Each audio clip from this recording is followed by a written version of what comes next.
थोडं असं रस्ता बंद करायचा आहे. असं जा, या साईडला या साईडला या, पुढे मागची जी आहे ते बंद करा, रस्ता बंद करा. या मागं, या मागं, मागं या, या मागं.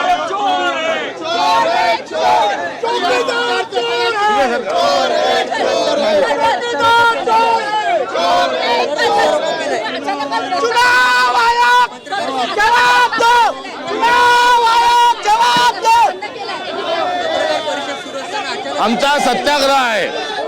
चुनाव आयोग चुनाव आयोग. देशाला आज निवडणूक आयोगामुळे एकंदरीत होणारा त्रास आणि लोकशाहीला एकंदरीत होत असणारी गळचिपी ही ध्यानात घेता आम्ही केलेलं आंदोलन हे उचित आहे. आम्ही त्यांना अत्यंत सुयोग्य पद्धतीने प्रश्न विचारलेले आहेत, मात्र सरकारचा जी उत्तर देण्याची जी पद्धत आहे ही अत्यंत चुकीची आहे. संपूर्ण रस्ता बंद करण्यात आलाय, संपूर्ण रस्ता रोको केला.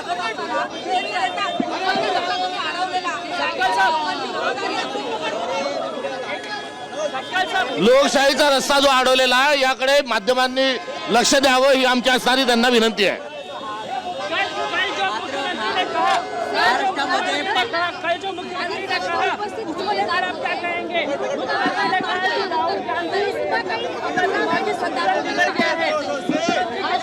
अनेक पुरावे सादर करण्यात आलेले निवडणूक आयोग चौकशीपासून पळ का काढत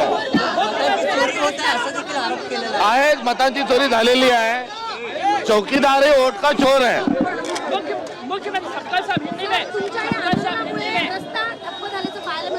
मोदी एकंदरीत निवडणूक आयोगाच्या एकंदरीत कार्यपद्धतीमुळे लोकशाहीचा रस्ता जो बंद झालेला आहे त्याकडे कृपा करून सगळ्या भारतीयांनी लक्ष द्यावे ही अपेक्षा आमची आहे. आम्ही लोकशाही वाचवण्याच्या अनुषंगाने आमचं आंदोलन आहे.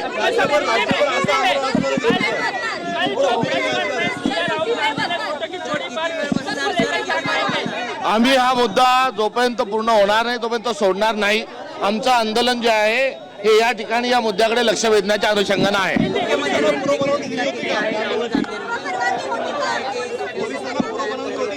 निवडणूक आयोग आणि भाजप हे चोरी करूनही उलटा चोर कोतवाल को दाटे या स्वरूपात आज देशामध्ये त्यांचा व्यवहार आहे. मतांची चोरी करण्याकरता निवडणूक आयोगाने परवानगी घेतली होती का नागरिकांची.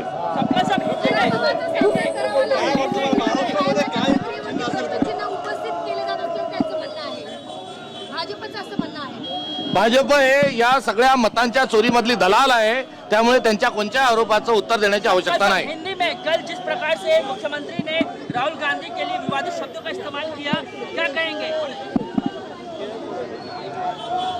विवादित शब्दों का जो इस्तेमाल किया राहुल गांधी ने, राहुल गांधी के लिए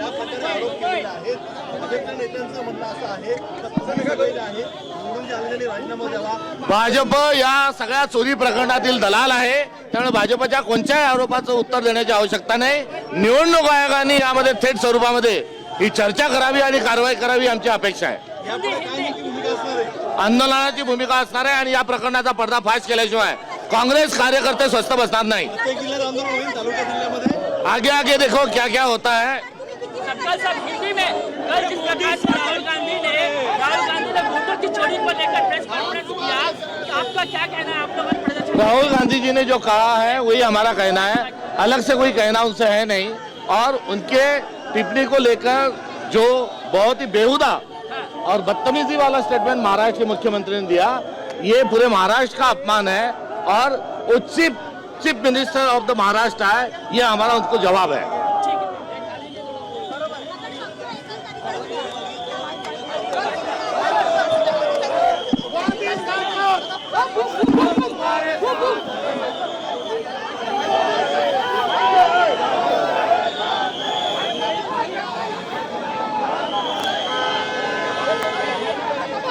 पुन्हा एकदा जाऊयात आमच्या प्रतिनिधी रुपाली बडवे यांच्याकडे. रुपाली, आपण पाहतोय नेमकी काँग्रेसची काय भूमिका ही तर आता समोर आलेली आहे. मात्र हे आंदोलन, हा मोर्चा नेमका कुठपर्यंत जाणार आहे आणि पुढे नेमकी भूमिका काय असणार आहे, काय अपडेट या संदर्भात. आता isakal.com आहे देशातील नंबर 1 ची मराठी न्यूज वेबसाईट. प्रत्येक अपडेटसाठी isakal.com ला नक्की भेट द्या.